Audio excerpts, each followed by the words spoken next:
Emotions को कैसे process कर सकते हैं जर्नलिंग के थ्रू। अब नेगेटिव इमोशन सच में ही नेगेटिव होते हैं या ये जजमेंट है हमारी कि वो नेगेटिव है? एक्चुअली इमोशंस हमारे इंडिकेटर्स हैं हमारे इनर गाइडेंस सिस्टम के। हमारा इनर गाइडेंस जो सिस्टम है वो हमें बताने की कोशिश करता है कि किसी पर्टिकुलर स्टेट में, किसी पर्टिकुलर सिचुएशन में, किसी पर्टिकुलर टाइम में, इवेंट में हम लोग, हमारा क्या पर्सनल ट्रूथ है, राइट? अगर हम खुश हैं, अगर हम एक हैप्पी फीलिंग इमोशन, हम एक गुड फीलिंग इमोशन फील कर रहे हैं, इसका मतलब ये है कि हम अलाइनमेंट में, we are in a flow state. हमारे अंदर कोई रेजिस्टेंस नहीं है किसी यूनिवर्सल एनर्जी जो है, जो फ्लो करती है, उसके लिए हमारे अंदर कोई रेजिस्टेंस नहीं है। लेकिन इन केस अगर हम कुछ नेगेटिव फीलिंग इमोशन जो हम कहते हैं, अगर हम कुछ ऐसा फील कर रहे हैं जैसे एंगर हो गया, रिजेंटमेंट हो गया, any emotion along that spectrum, along that line, along those lines, तो there is a resistance in अस।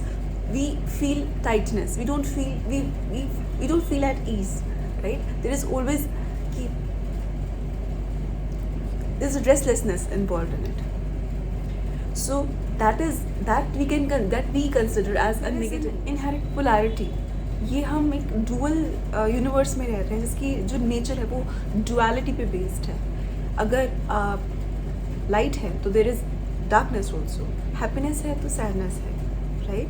अगर ये वैराइटी विद इन एवरीथिंग, हर एक चीज़ के दोनों एस्पेक्ट्स होते हैं। इनफैक्ट कोई पॉजिटिव चीज़ में भी उसके कुछ गुड पॉइंट्स और कुछ बैड पॉइंट्स होंगे, कोई नेगेटिव चीज़ में भी कोई ना कोई गुड पॉइंट होगा। तो there is everything, it's like हर एक चीज़ में डुअलिटी है। और ये जो डुअलिटी है, ये जो कॉन्ट्रास्ट पॉइंट्स है, ये हेल्प करते हैं हमें उन चीज़ों को अच्छे से बेटर अंडरस्टैंड करने में। फॉर एग्जाम्पल, अगर हमारे पास एक शेड है जो डार्क है, से ब्लैक,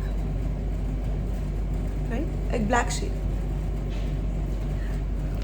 और उसके पास हमारे पास एक लाइट शेड है, वाइट। पता है कि वाइट क्या है, because we know what black is. हमें वाइट पता है, white in comparison to something like maybe black, red, blue, pink, orange, green, any colour. But अगर हमारे पास सिर्फ वाइट ही हो तो उसकी कोई इम्पोर्टेंस नहीं रह जाएगी। अगर हमारे पास सिर्फ एक ही इमोशन रहेगा तो it is going to lose its significance. बहुत फेमस कोट है that it takes darkness to know what light is, right? It takes absence to appreciate presence. ये चीज़ें सही है। अगर हमारे पास किसी चीज़ की कभी एब्सेंस ही नहीं होगी, कभी चीज़ की हमने उस चीज़ की कमी ही नहीं फील की होगी तो हमें उसकी प्रेजेंस की अहमियत नहीं रहेगी। ये कॉन्ट्रास्ट है जो हमें हेल्प करता है समझने में कि हमारे एक्चुअल में डिज़ायर्स क्या है, हम एक्चुअल में चाहते क्या हैं। Another quote which states that it takes darkness to appreciate the light, night to behold the beauty of fireworks, right? तो ये बहुत इम्पॉर्टेंट है कॉन्ट्रास्टिंग पॉइंट्स। देखिए, अगर आपसे कभी किसी ने गलत बिहेव नहीं किया होगा, बुरा बिहेव नहीं किया होगा, मे बी सब किसी ने आपसे रूडली बात की, किसी ने आपको कुछ गलत तरीके से ट्रीट किया, अगर वो इंसान, अगर वो पर्सन आपको गलत तरीके से ट्रीट नहीं करेगा, अगर आपको वो एक्सपीरियंस बुरा नहीं फील कराएगा, तो जब कोई एक्चुअल में आपसे अच्छा बिहेव करेगा, जेन्युइनली एक अच्छी तरह से बिहेव करेगा, आपको जेन्युइनली प्यार से बिहेव करेगा, तो आपको वो एक्सपीरियंस उतनी खुशी भी नहीं देगा। अगर आपको वो वाला एक्सपीरियंस, वो प्रीवियस एक्सपीरियंस आपको हर्ट नहीं करेगा। अगर किसी ने आपसे कभी बुरा बिहेव किया ही नहीं होगा तो वो इंसान जो आपसे एक्चुअली में प्यार से बिहेव कर रहा है, उसका वो बिहेवियर आप उतना उस चीज़ को समझ नहीं पाओगे, उसको शायद आप फॉर ग्रांटेड ले लो, मे बी शायद आप उस चीज़ को उतना अप्रिशिएट ना करो। उसकी ट्रू वैल्यू, किसी चीज़ की ट्रू वैल्यू, उसकी एक्चुअल में इनहेरेंट वैल्यू क्या है, वो आप अपनी लाइफ में खुद डिसाइड करते हो, डिपेंडिंग अपॉन आपके एक्सपीरियंसेस क्या है। तभी हर एक इंसान की डिफरेंट है, हर एक पर्सन की डिफरेंट थिंकिंग होती है, परसेप्शन होती है, क्योंकि हमारे एक्सपीरियंसेस अलग होते हैं। बिकॉज हमारे एक्सपीरियंसेस अलग होते हैं, हमारे आइडियाज़ अलग होते हैं। हमारे आइडियाज़, हमारी वे ऑफ परसीविंग अलग होता है, क्योंकि हमारी चीज़ें, हमारे एक्सपीरियंस से कुछ अलग होता है। हमारे एक्सपीरियंसेस अलग होते हैं, इसलिए हमारी आइडियोलॉजीज अलग होती हैं, इसीलिए हमारी परसेप्शंस अलग होते हैं। हो सकता है किसी इंसान को किसी चीज़, छोटी सी बात बहुत हर्ट कर जाए, और हो सकता है किसी को वो बात बिल्कुल भी हर्ट ना करे। क्यों? क्योंकि उसकी लाइफ में वो चीज़ इतनी मैटर करती ही नहीं है, लेकिन उस इंसान को जिसको वो चीज़ हर्ट की, उसको वो चीज़ मैटर करती है, उसके लिए वो चीज़ मैटर करती है। हमारे कई बार हमारे नेगेटिव इमोशंस इतने ज़्यादा हो जाते हैं कि हम अपसेट हो जाते हैं, हम उन चीज़ों को छोड़ नहीं पाते। हमारी लाइफ में सबके साथ किसी ना किसी फॉर्म में, to varying degrees, different experiences होते हैं जो हमें हर्ट करते हैं, हमारी लाइफ चेंज कर देते हैं। ट्रॉमेटिक इवेंट्स होते हैं हमारी लाइफ में, कई बार ऐसे ट्रॉमेटिक इवेंट्स होते हैं, ऐसे इवेंट्स होते हैं जो हमें that really take a toll on us, बहुत हैवी होता है प्रोसेस करने, लेकिन उन्हें प्रोसेस करना ज़रूरी है अगर हमें अपना मेंटल पीस चाहिए इन लाइफ में, क्लैरिटी चाहिए। और जर्नलिंग हमें हेल्प कर सकती है उन चीज़ों को प्रोसेस करने में। सबसे पहली बात तो ये है कि हमें जो भी हमारे साथ हुआ है, जो भी ट्रॉमेटिक इवेंट्स हैं, अब ये भी एक स्पेक्ट्रम है। कोई भी चीज़ किसी को हो सकता है, किसी पर्सन के लिए वो चीज़ बहुत माइनर हो और किसी पर्सन के लिए वही बहुत ज़्यादा ट्रॉमेटिक हो। ये आपने अपने लिए खुद डिसाइड करना है कि वो जो पर्टिकुलर इवेंट है जिसके बारे में आप जर्नल करना चाहते हो, किस डिग्री पर लाई कर रहा है, कि उसका क्या स्वेरिटी है आपकी लाइफ में। सबसे पहली बात तो ये है कि कोई भी नेगेटिव इमोशन हो, कोई भी नेगेटिव इमोशन, बेशक वो नॉर्मल टर्म्स में हो या बहुत ट्रॉमेटिक इवेंट हो, कोई ऐसी चीज़ हो, आप सबसे पहली बात, किसी भी चीज़ को हील करने से पहले, किसी चीज़ को देखने से पहले उसको एक्सेप्ट करना बहुत ज़रूरी है।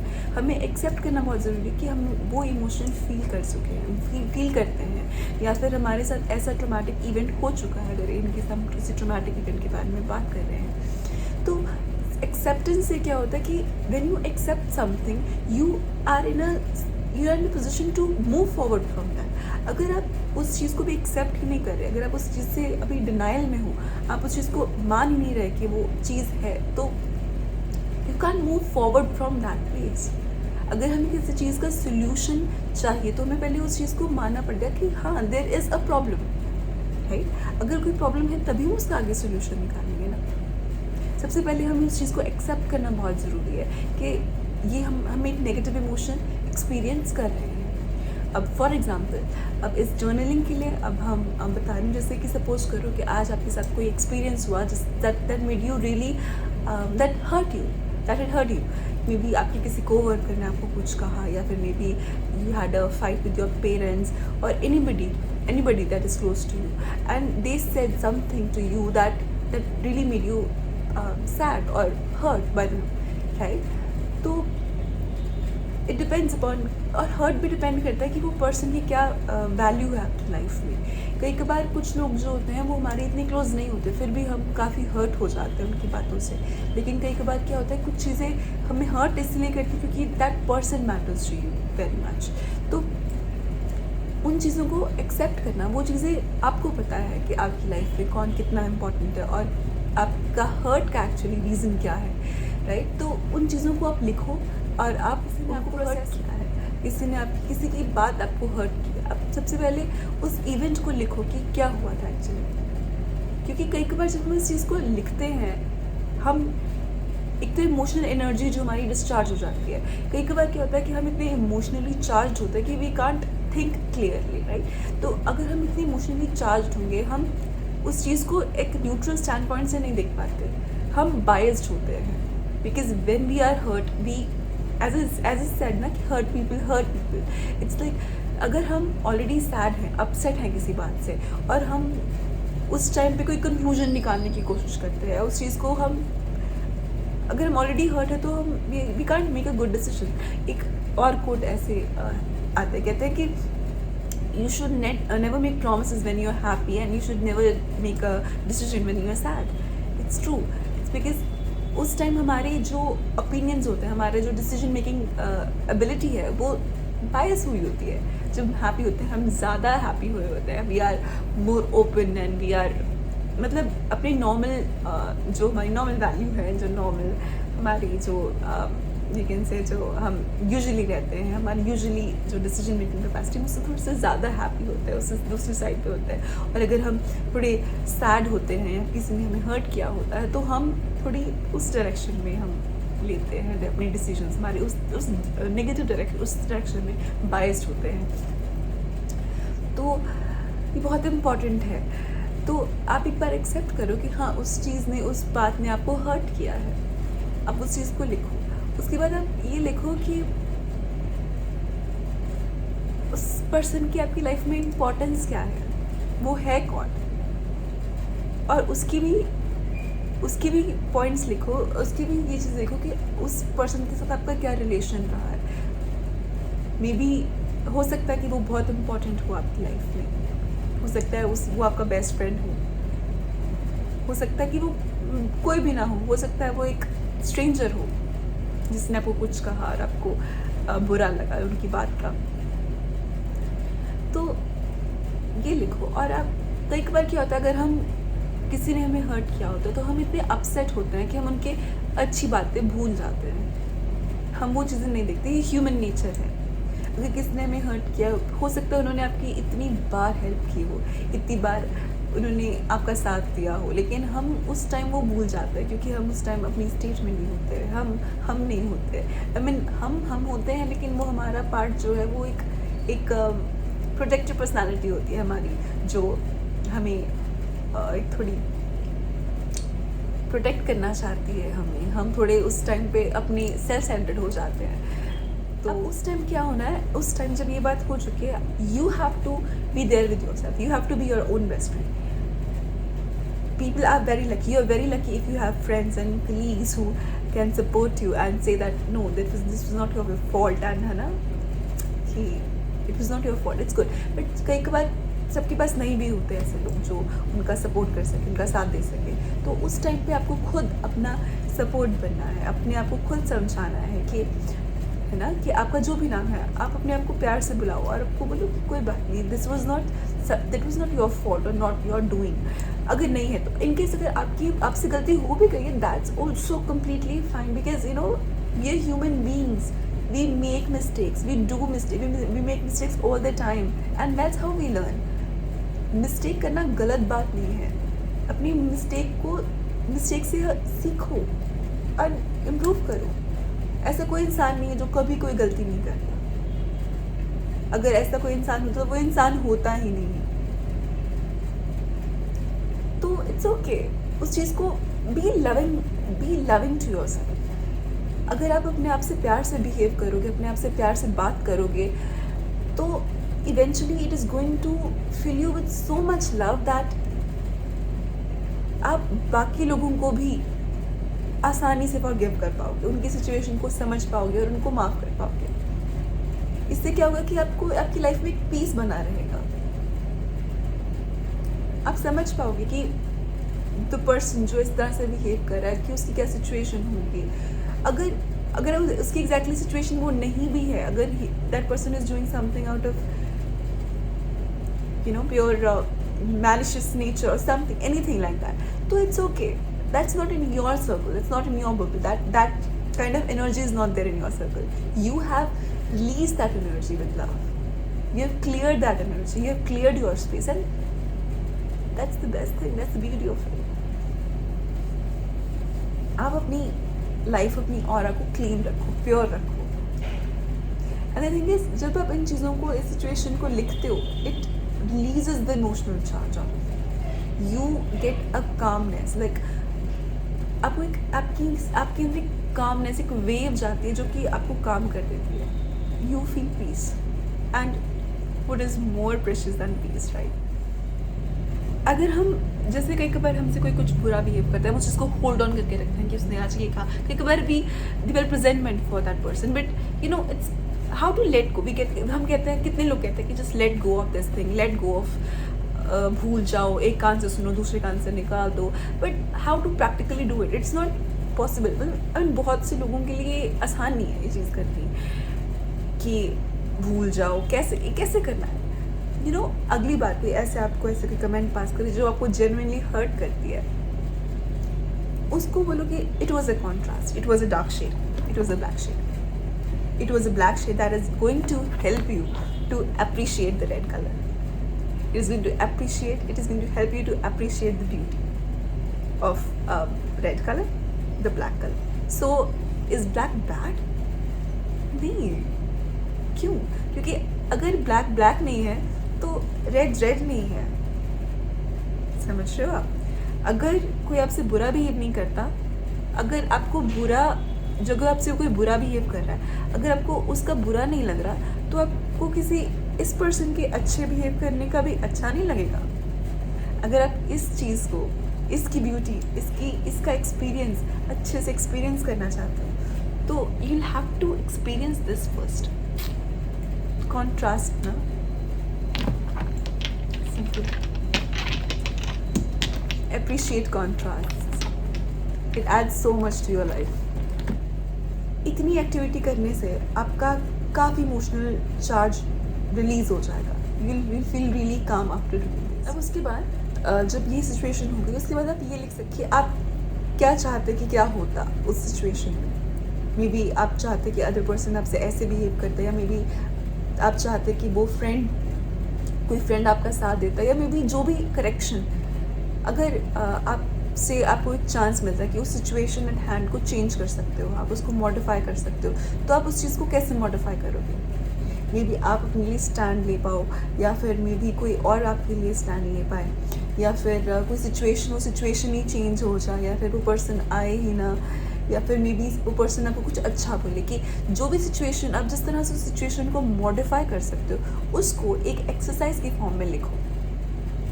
एक तो आपने पहले ये लिखा, सिचुएशन लिखी कि आपने एग्जैक्टली हुआ क्या था, और वो पर्सन आपकी लाइफ में कितना इंपॉर्टेंट था, कितना नहीं, उसकी क्या प्लेस है आपकी लाइफ में। उसके बाद हमने ये लिखा कि अगर हम उस सिचुएशन को मॉडिफाई कर सकते हैं तो हम किस तरह से कर सकते हैं। मे बी वो पर्सन ने आपको कुछ और कहा, या सिचुएशन ही कुछ और है, या फिर आप कुछ और किसी और तरह से वो सिचुएशन किसी और भी से आगे बढ़े, तो वो चीज़ लिखिए। ये एक्टिविटी करने से ही आपके माइंड में पीस मिलेगा। इट्स बिकॉज कि आपके माइंड को वो एक्सपीरियंस चाहिए। आपके माइंड को हील करना क्या होता है?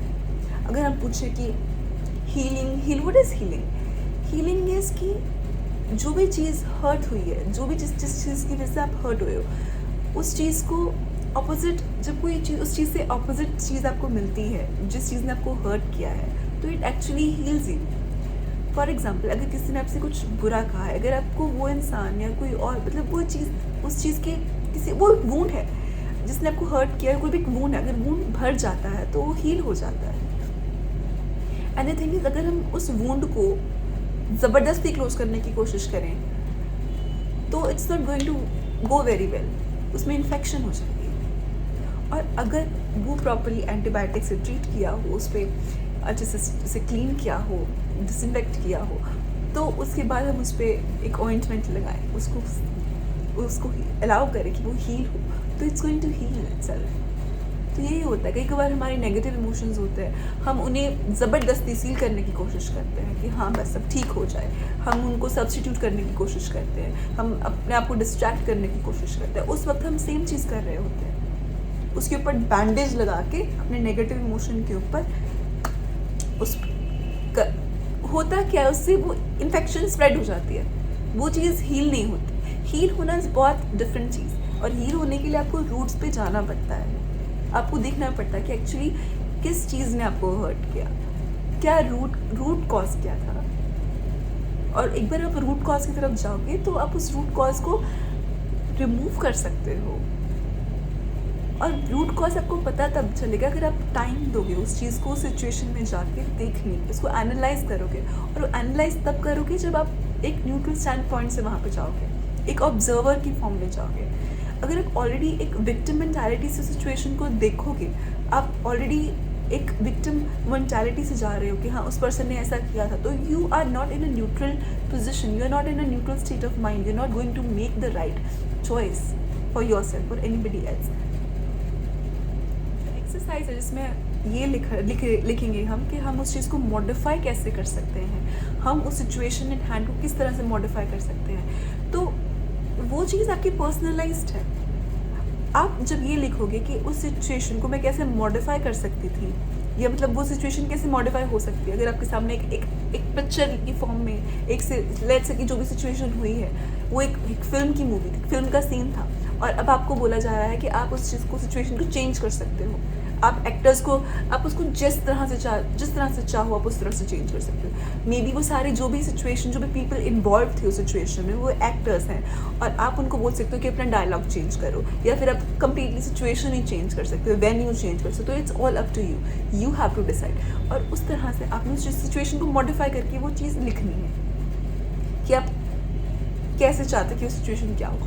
जब आप उस सिचुएशन को वो चीज़ सोचोगे और लिखोगे, you are going to come up with an answer, और वो जो आंसर आएगा, in that there is a seed of your healing. उसमें आपकी हीलिंग छुपी हुई है, उसमें वो एक्सपीरियंस लिखा हुआ है, वो चीज़ चाहिए जो आपको एक्चुअली चाहिए, उसमें एक्चुअली है जो चीज़ आपको एक्चुअली में चाहिए। मे बी शायद आप उसको, अगर आपसे कोई जेन्युइनली पूछे कि मतलब ऐसे ही आपसे कोई पूछे कि हाँ बताओ आपको क्या चाहिए, आप कैसे ठीक हो सकते हो, maybe you don't have an answer to that question. लेकिन इस एक्सरसाइज के बाद आपके पास वो क्वेश्चन, उसका आंसर आ जाएगा कि आपको एक्चुअली चाहिए क्या, मे बी। और वो आंसर्स इंडिविजुअली वेरी करेंगे, सबके आंसर्स अलग होंगे। हो सकता है कि किसी पर्सन के लिए हो कि वो पर्सन आए ही ना, राइट?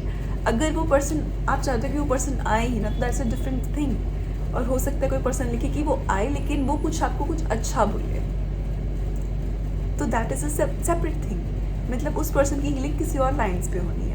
अगर कोई पर्सन बोले कि मेरे लिए जब उसने ये कुछ कहा तो मैं चाहती थी कि ये पर्सन मेरा स्टैंड लेता, that is a different need, उस पर्सन की नीड अलग है।